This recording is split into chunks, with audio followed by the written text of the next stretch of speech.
paz, irmãos. Eu quero saudar cada um com a paz do Senhor Jesus e agradecer também a oportunidade de poder estar ministrando a palavra. A pedido do pastor Marcelo, né? Eu vou fazer uma gravação de um vídeo a respeito de uma ministração e eu tenho 15 minutos.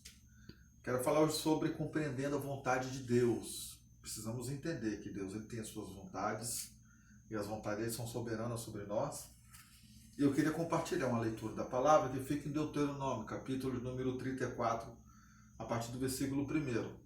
Mas antes disso, vamos estar orando, vamos estar falando com Deus, para que o Senhor possa realmente bradar com que essa palavra venha encontrar guarita em nosso coração. Pai, em nome de Jesus, eu quero, Pai, te agradecer pelo privilégio de ser um pregador da Tua palavra, de ser um anunciador do Teu Evangelho. E queremos aprender, ó Deus querido, nessa noite, que forma nós temos de compreender qual é a Tua santa vontade em nossa vida. Seja com cada um de nós, com cada um que esteja ouvindo essa mensagem. Quero, Deus querido, que o Senhor possa falar ao coração de cada um, para que possamos a cada dia mais crescer no conhecimento e na graça do Senhor. É o que nós te oramos em nome de Jesus. Como eu estava dizendo, a leitura fica no livro de Deuteronômio, capítulo número 34, a partir do versículo 1 em diante, e é uma história bem conhecida, onde Deus chama Moisés no alto do monte para mostrar a terra prometida, porém já deixando claro que para lá ele não iria. Assim diz a palavra do nosso Deus. Então subiu Moisés da campina de Moabe ao monte Nebo, no cume de Pisga, que está de fronte de Jericó. E o Senhor mostrou-lhe toda a terra, desde Gileade até Dan, de todo o Naftali, da terra de Efraim e de Manassés, e toda a terra de Judá, até o mar último. E o sul é a campina do vale de Jericó, e a cidade das palmeiras até Zoar. E disse-lhe o Senhor: esta é a terra que jurei a Abraão, Isaque e Jacó, dizendo: a tua semente a darei. Mostro-te para que veres com os teus olhos, porém para lá não passarás. Aqui Moisés ele começou a compreender qual era a vontade de Deus na vida dele. Por mais que muitas vezes pensamos, poxa, parece que é até injusto Deus separar Moisés, passar por toda aquela situação, não foi criado pela sua mãe, foi criado pela filha de Faraó, foi colocado como príncipe do Egito e depois ele fugiu porque matou o egípcio, porque ele sabia que o povo dele era um povo hebreu, ele sabia que era filho adotivo e depois ele foge, ele fica 40 anos se capacitando no deserto, aonde ele conhece a sua esposa Zípora, o seu sogro Jetro, e depois Deus traz ele novamente para o Egito para poder libertar o teu povo e fazer com que esse povo venha entrar numa terra que Deus tinha prometido. E agora, depois de quase 40 anos caminhando no deserto, novamente tirando o povo da terra do Egito, Deus mostra para ele a terra, mas diz: para lá você não vai. E ali Moisés começa a entender que a vontade de Deus na vida dele era simplesmente ser aquele que iria libertar o teu povo, e não aquele que iria fazer com que o povo herdasse a promessa. E agora o papel dessa vontade do povo entrar na terra não cabia mais na vida de Moisés, mas agora na vida de Josué. Então, entendendo que aqui Moisés ele compreendeu a vontade de Deus e não reclamou. Se você continuar lendo a leitura, você vai ver que em nenhum momento ele chega a incitar a Deus: mas por que eu não vou entrar? Olha tudo que eu fiz. Não, ele não debate. Ele aceita numa boa, porque essa era a vontade soberana de Deus. E nós precisamos também entender qual é a vontade de Deus na nossa vida. Moisés ele conseguiu descobrir a vontade de Deus na vida dele. Josué também, ele conseguiu saber qual era a vontade de Deus na vida dele. E agora nós também precisamos compreender qual é a vontade de Deus na nossa vida. A primeira coisa que eu quero falar para você é ter um alto nível de intimidade com Deus. É muito difícil a gente entender aquilo que Deus quer de nós se nós não entrarmos dentro de um alto nível de intimidade com Deus. Mas como que eu posso ter um alto nível de intimidade com Deus? Primeira coisa é o momento de oração. O que é um momento de oração? É um diálogo com Deus. É o seu momento que você dobra o seu joelho, que você busca o Senhor. É o seu momento que você coloca o seu coração diante do Deus Todo-Poderoso. E ali você pode estar dizendo: Senhor, o que o Senhor quer de mim? O que o Senhor tem preservado para mim? Qual o ministério que o Senhor tem guardado para mim? Quais são os dons que o Senhor tem preparado para poder me ofertar? E que assim eu possa estar a usar esses dons? Qual a vontade que o Senhor tem de mim? Então é difícil nós compreender que Deus existe uma vontade e que nós iremos agora em busca de qual é essa vontade em nossa vida se nós não tivermos os nossos momentos de oração com Deus. Se nós não tivermos alguns minutos de diálogo com Deus, separar um tempo só para Deus. Outra coisa desse ter alto nível de intimidade com Deus é aprender a ouvir a voz de Deus. Muitas pessoas têm um grande problema de ouvir a voz do seu coração. Ah, Deus falou comigo. E às vezes é aquilo que você quer ouvir, porque o seu coração pronunciou algo que você quer ouvir, mas não foi a voz de Deus e foi a voz do seu próprio coração. E precisamos, nesse momento de intimidade, de busca de Deus, além desses momentos de oração, também aprender a ouvir a voz de Deus. A terceira coisa desse alto nível de intimidade é buscar a presença constante de Deus. E aqui agora, o buscar a presença é muito mais do que simplesmente um momento de dobrar joelho, é muito mais de você tentando entender aquilo que é a voz de Deus. É você estar constantemente na presença de Deus. Então você está constantemente, eu quero olhar agora para Moisés. Moisés era um homem que vivia com Deus. A Bíblia chega a dizer que o próprio Deus diz que conversava com Moisés face a face, como fala um amigo, porque Moisés era um homem que buscava constantemente a presença de Deus. Ele não conseguia mais viver sem a presença de Deus.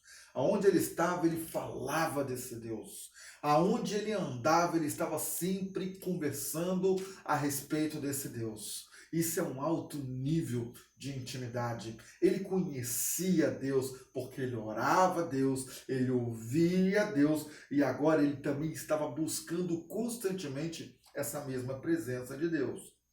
E dá lugar ao Espírito Santo. Não adianta eu orar e o Espírito Santo, quando falar comigo, eu simplesmente não dar lugar para ele poder habitar em mim. Como é que eu faço isso? Eu abandono o pecado. Eu aprendo agora a ter uma vida diferente. Eu começo a agradar a Deus da forma que Ele quer que eu agrade, compreendendo a sua vontade. Então a primeira coisa é ter um alto nível de intimidade com Deus. A segunda coisa é deixar Deus capacitar. Eu quero sempre lembrar que Deus ele nunca vai escolher pessoas que têm capacidade de fazer grandes coisas, mas Ele vai pegar grandes homens e capacitar para poder fazer essas grandes obras. Uma coisa que sempre bate na minha mente é quando Deus ele quer me usar com os defeitos que eu tenho. E isso é importante saber, porque a Bíblia diz que não existe um perfeito na terra. Todos nós temos as nossas imperfeições, temos as nossas limitações, mas mesmo assim, Deus ele quer nos usar. Elias, ele foi um homem que ele falou e o fogo desceu, era um homem que quando ele deu ordem para que não chovesse, não choveu, um homem que tinha uma autoridade fora do comum, mas quando ele soube que Jezabel estava querendo matar, ele fugiu, ou seja, tem perfeição. Então se nós começarmos a olhar na Bíblia, todos tiveram imperfeição, mas mesmo assim, com todos os seus defeitos, Deus usou de uma forma tremenda. Deus capacitou cada um deles, né? E o importante é a gente não se preocupar. Ah, mas eu não tenho capacidade. Moisés falou a mesma coisa. Quando Deus chama Moisés através de uma sarça ardente, fala: você vai libertar o meu povo, você vai chegar diante de Faraó, e ele falou: eu não posso ir porque eu tenho um peso na língua, eu não sei falar direito, eu não sei pronunciar a palavra direito, e Deus falou assim: eu vou falar por você. Sabe o que é isso? Deus buscando estar nos capacitando, sabe por quê? Porque a obra não é minha. Se eu for um homem perfeito, eu vou falar: não, eu vou, porque eu sou perfeito, porque eu vou fazer, porque eu posso, porque eu consigo, e o meu eu vai falar muito forte. Mas na grande realidade, Deus quer você com os seus defeitos, para te usar com os seus defeitos e dizer para você, não se preocupa, porque a obra ela não é sua, ela é minha. E tá aí um grande fator que a gente sempre tem que estar trazendo na nossa mente. É entender que na vontade de Deus e nas minhas imperfeições, a obra é dele, não é minha. É não ouvir pessoas que possam te desanimar. Isso vai acontecer muito na caminhada cristã. Isso vai acontecer bastante quando as pessoas vão falar assim para você: você não consegue, você é incapaz, você não vai chegar lá, você não tem capacidade para isso. E as pessoas vão tentar desanimar você. Mas eu quero deixar bem claro que aquilo que nós falamos ontem, não se preocupa, porque a obra é de Deus. Eu quero voltar a dizer, a obra não é do homem e nem desse camarada, dessa pessoa que está querendo desanimar você. A obra é daquele que te chamou e te capacitou para fazer a boa e perfeita obra. E não diga para Deus, não vou, não posso, não consigo, não quero, porque o Deus não aceita o nosso não. Então a primeira coisa é ter um alto nível de intimidade. A segunda coisa é deixar Deus nos capacitar. E a terceira coisa que nós vamos aqui para poder fechar é estar disponível. Jeremias, quando Deus chamou, ele falou bem assim: eis-me aqui, envia-me a mim. Sabe o que Jeremias quis dizer? Eu estou disponível, Deus, para que o Senhor venha me usar do jeito que o Senhor quiser. Prontidão é uma escolha. Nós escolhemos estar prontos, preparados, por mais que tenha defeito, por mais que tenha as imperfeições, Deus ele quer ouvir de nós bem assim: Pai, pode me usar. Eu quero ser usado pelo Senhor. Outra coisa, se deu errado, continua. Está doendo? Continua. Está cansado? Continua. E Deus colocou você onde Ele queria que chegasse, chegou no centro da vontade de Deus, encerra. Porque foi isso que Paulo entendeu.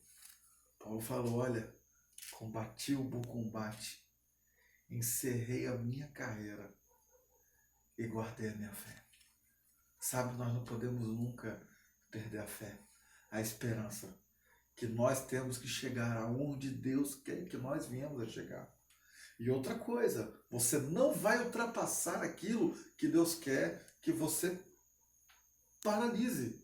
A vontade de Moisés era entrar na terra prometida, mas Deus falou bem assim: você vai vir só até aqui, Moisés. Daqui em diante você não vai mais.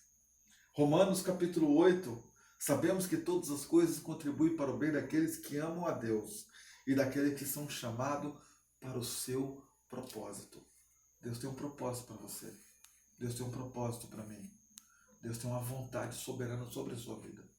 Deus tem uma vontade que é soberana sobre a minha vida. E é por isso que eu quero deixar essa palavra. Precisamos aprender a compreender qual é a vontade de Deus na nossa vida. Qual é a vontade de Deus para você? Eu tenho certeza que não é que você fique prostrado diante das adversidades. Eu tenho certeza que a vontade de Deus não é que a salvação alcance só você na tua casa. Ele quer a tua família, Ele quer os teus vizinhos, Ele quer o teu bairro todo. Mas Ele precisa usar você. Ele quer capacitar você. Ele quer ter um alto nível de intimidade com você. Ele quer que você esteja sempre disponível para que Ele possa usar você. Queria deixar essa palavra. Que Deus abençoe a tua vida e que você possa ser bênção e aprenda.